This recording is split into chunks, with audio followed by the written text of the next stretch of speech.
Sejumlah konglomerasi terlibat dalam pembangunan Ibu Kota Nusantara IKN di Kalimantan Timur Kaltim. IKN diproyeksi bakal menghabiskan biaya mencapai 560 triliun rupiah sekitar 35 miliar dolar AS hingga selesai pada 2045.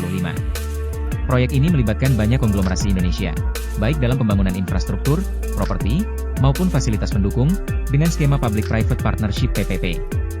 Berikut konglomerasi utama yang terlibat dalam pembangunan IKN. 1. Konsorsium Nusantara dipimpin oleh HSG. Konsorsium ini menjadi salah satu pionir investasi swasta di IKN dan melibatkan sejumlah nama besar. Sebagai pemimpin konsorsium, HSG menggarap proyek Hotel Nusantara, sebuah hotel bintang 5 dengan ratusan kamar. Rencananya, mereka juga akan membangun pusat perbelanjaan mal berkonsep duty free dan kebun raya Botanical Garden sebagai bagian dari CSR. Salim Group Antoni Salim juga terlibat dalam konsorsium, namun detail proyek spesifik belum banyak dipublikasikan. Sinarmas Group Franky Wijaya.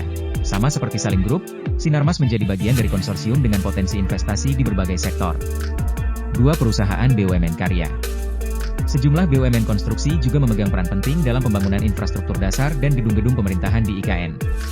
PT Adi Karya Tbk Adi, mengerjakan berbagai proyek, termasuk pembangunan training center TC PSSI bahkan meraih rekor muri, infrastruktur pengendalian banjir, dan instalasi pengolahan air IPA Sepaku yang menghasilkan air bersih siap minum pertama di IKN. Hingga Februari 2025, Adi dilaporkan menggarap 14 proyek di IKN. PT PP Persero Tbk PT PP, menjadi kontraktor utama pembangunan Bandara VVIP IKN, termasuk runway dan fasilitas pendukung lainnya. PT PP juga terlibat dalam pembangunan Istana Negara IKN dan Sumbu Kebangsaan Sisi Barat. PT Wijaya Karya Tbk Wika, mendapatkan sejumlah kontrak, termasuk proyek peningkatan jalan kawasan Hankam dan Lingkar Sepaku 4. Wika juga terlibat dalam pembangunan Istana Negara KSO dan dilaporkan menggarap 7 proyek di IKN hingga Desember 2024. 3. Konglomerat dan perusahaan lainnya. Selain konsorsium dan BUMN Karya, beberapa nama lain juga menunjukkan keterlibatan. PT Sumarekon Agung Tbk SMRA, bergabung dalam investasi IKN tahap 6, menggandeng Yayasan Al-Azhar untuk membangun pusat pendidikan.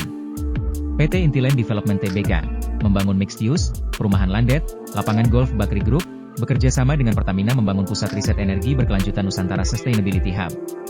PT Agung Podomoro Land Tbk APLN, menyatakan komitmen untuk membangun kompleks hunian di IKN. RS Abdi Waluyo, membangun rumah sakit di IKN. RS Hermina, juga membangun fasilitas rumah sakit telah beroperasi Mayapada Hospital, berinvestasi membangun rumah sakit telah beroperasi. PT Indonesia Kubika Nasional, membangun Hotel Kubika Nusantara telah beroperasi. PT Pakuwon Jati Tbk, berencana membangun proyek mixed use yang mencakup pusat perbelanjaan, hunian, dan hotel. JS Jakarta Intercultural School, membangun Sekolah Internasional Nusantara Intercultural School. Aqua, berencana membangun miniatur hutan tropis. 4. Regulator dan perbankan dalam Mini Financial District Bank Indonesia BI. Sebagai bank sentral, BI memiliki peran krusial dalam pengembangan sistem keuangan di IKN. Kantor ini diharapkan menjadi pusat koordinasi kebijakan moneter dan sistem pembayaran di IKN, serta mendukung pengembangan ekonomi digital. Kehadiran BI menjadi jangkar penting bagi pembangunan pusat keuangan di IKN. Otoritas Jasa Keuangan OJK, sebagai regulator sektor keuangan, OJK juga memiliki peran vital. Kehadiran OJK akan memastikan stabilitas dan integritas sektor keuangan di IKN, serta memberikan kepastian regulasi bagi lembaga keuangan yang beroperasi di sana. Download Tribun X sekarang, menghadirkan lokal menjadi Indonesia.